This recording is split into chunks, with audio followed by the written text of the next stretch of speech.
আমাদের প্রবাস জীবনটা হচ্ছে একটা বন্দিখানার মতো। যখন আমার সন্তান নিয়ে আমি বের হই, যখন ও ঘুরে বেড়ায়, একদম মুক্ত পাখির মতো ঘুরে বেড়ায়, তখন ওর ঘুরনি দেখে আমার কাছে খুবই খারাপ লাগে। ও যেন একটা উড়ন্ত পাখির মতো উড়ে বেড়ায়। ও বের হলে অনেক খুশি থাকে, অনেক ফুরফুরা মেজাজে থাকে। কিন্তু আমার কাছে খুবই কষ্ট লাগে যে আসলে আমরা ছোটোবেলা যেই জীবনটা কাটিয়েছি, আসলে আমরা গ্রামে বড় হয়েছি, গ্রামের জীবনটা আসলে অন্যরকম ছিল। আমাদের বিদেশ জীবনটা যেমন খুব কষ্টের, তখন ওদেরকে দেখলে আমার শৈশবকালের দিন মনে পড়ে যায়।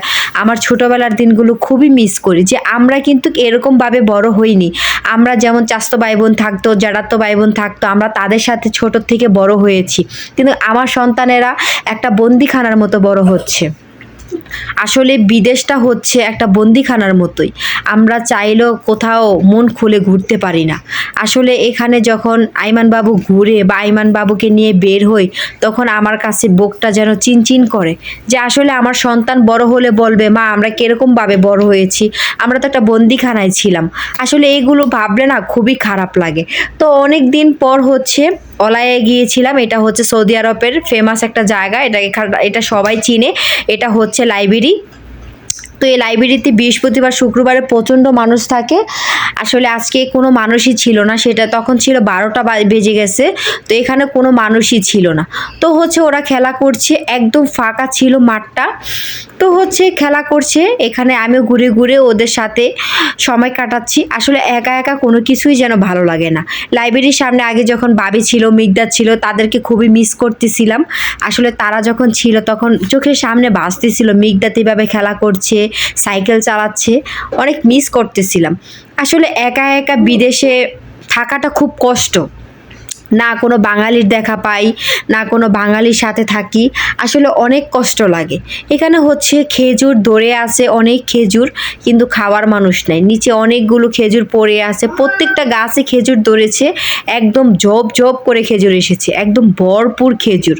তো এখানে হচ্ছে আমি মূলত খেজুরগুলো দেখাচ্ছিলাম। আর তখন প্রচণ্ড বাতাস ছিল, বাতাসের কারণে আসলে ভালো লাগতেছিল।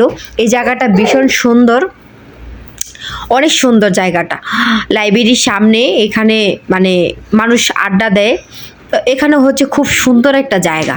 তো এখানে আমি একটা খেজুর কুড়িয়ে পেয়েছি, সেটাই দেখাচ্ছিলাম। কাঁচা খেজুরটা পড়েছিল, মানে অনেক খেজুর পড়ে থাকে। তো এখানে হচ্ছে খাওয়ার মতো কেউ নাই, দেখার মতো কেউ নাই। তো আসলে মূলত গল্প করতে করতে ভিডিওটা দিচ্ছিলাম। এখানে হচ্ছে কয়েকটা ইন্ডিয়ান মানুষ ছিল। তো আইমান বাবু একটা বাবুর সাথে দেখা হয়ে গেল, সে এখানে খেজুর দিচ্ছিল পিচ্ছিকে। তো এখানে হচ্ছে বাচ্চাগুলো খুবই মিশুক ছিল, ওদের সাথে খুব খেলা করছে। বড় মেয়েটা খুব ভালো ছিল, ওদের সাথে অনেকক্ষণ খেলা করেছে। তো আমার কাছে অনেক ভালো লেগেছে যে তারা সঙ্গী পেয়েছে। আসলে এরকম সঙ্গী সবসময় পাওয়া যায় না। তো হচ্ছে এরকম সঙ্গী আইমান বাবু পেয়েছে।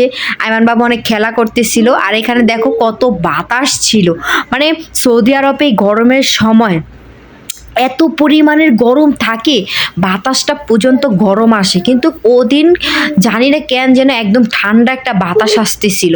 12টা বেজে গেছে, একদম ঝুমঝুম একটা বাতাস ছিল। খেজুর গাছটি দেখো কি সুন্দর করে নড়ছে।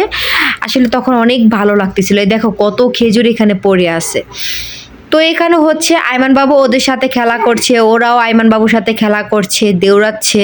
মানে অনেকটা সময় ভালো কেটেছে, মানে অনেক মজা করেছিল ওদিন আইমান বাবু ওদের সাথে। ওরা অনেক মিশুক ছিল, বাচ্চাগুলো অনেক মিশুক ছিল। আসলে প্রত্যেকটা বাচ্চা মিশুক থাকে না। সৌদি আরবে যেমন সৌদিরা মানুষের সাথে বেশি মিশে না, তাদের ফ্যামিলির সাথে আসে আবার ফ্যামিলির সাথে চলে যায়। তাদের সৌদির বাচ্চারা তো অনেকগুলো থাকে এক ফ্যামিলিতে, তো তারা গল্প করে বা তারা খেলাধুলা করে। তো এইগুলো ইন্ডিয়ান ছিল, ওরা কথা বলতেছিল, আইমান বাবু পিছে পিছে ঘুরছিল, মানে অনেক ভালো সময় কেটেছে। তো আমি এখানে বসে প্রায় 1-1.5 ঘন্টার মতো আমি বসেছিলাম।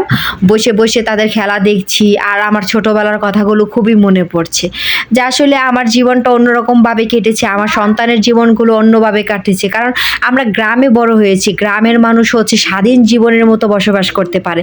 যেমন গ্রামের মানুষের মধ্যে কোনো কিছুতেই ভাড়া নেই। ঢাকা শহরও হওয়া বন্দিখানার মতোই, কিন্তু বিদেশ হচ্ছে একদম বন্দিখানা। আসলে আমরা গ্রামের মানুষরা যারা মন খুলে চলতে পারি, মন খুলে বড় হতে পারি। মানে অন্যরকম, গ্রামের বাচ্চারা একটু অন্যরকম ভাবে বড় হয়, যা 8-10টা বাচ্চা এরকম ভাবে বড় হয় না। আসলে গ্রামের জীবনটা হচ্ছে অন্যরকম জীবন। তো এখানে হচ্ছে বিদেশ 4টা বছর শেষ করে দিচ্ছি সন্তান নিয়ে।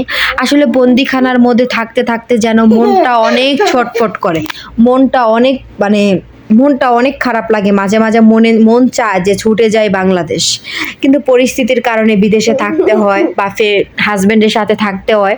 কিন্তু মনটা খুবই ছটফট করে যে চলে যাই বাংলাদেশ, আবার ওকে ওর বাবাকে রেখে চলে যাব বাংলাদেশ, তার জন্য যেন বুকটা ছটফট করে। তো তার মায়ায় থেকে যাচ্ছি সৌদি আরবে একসাথে, মানে বুকে হাজারো কষ্ট নিয়ে থাকছি, কিছু করার নেই। কিন্তু আমি বয়স দিতে লইলে বাইরে ভাই, আমার বাচ্চা যা করে ওর জন্য কোনোভাবেই বয়স দেওয়া যাবে না। ওর শয়তানি আছেই, এর জন্য আমি মূলত হচ্ছে ব্লগ ভিডিও বানাই না। তো অনেক দিন পর হচ্ছে ভিডিওটা ছিল, তো অনেক দিন যাবৎ ভাবতেছিলাম ভয়েস দিব বা একটা ভিডিও করব, তো পারতেছিলাম না। তো তোমাদের সাথে একটু গল্প করলাম, তোমাদের সাথে একটু শেয়ার করলাম। আমার ভিডিওটা কেমন লাগলো অবশ্যই তোমরা জানাবা, আর তোমাদের কাছে রিকোয়েস্ট থাকবে তোমরা সবাই আমার ভিডিওটা দেখবা। আশা করছি ভালো লাগছে, ভালো লাগবে তোমাদের। আর তোমরা কোন ধরনের ভিডিও চাও বা ব্লগ ভিডিও চাও কি না, সৌদি আরবের দেখতে চাও কি না, বিভিন্ন জায়গায় তো যাওয়া হয়, অবশ্যই তোমরা কমেন্ট করে জানাবা। তো এই পর্যন্তই ছিল আমার ভিডিও, টাটা।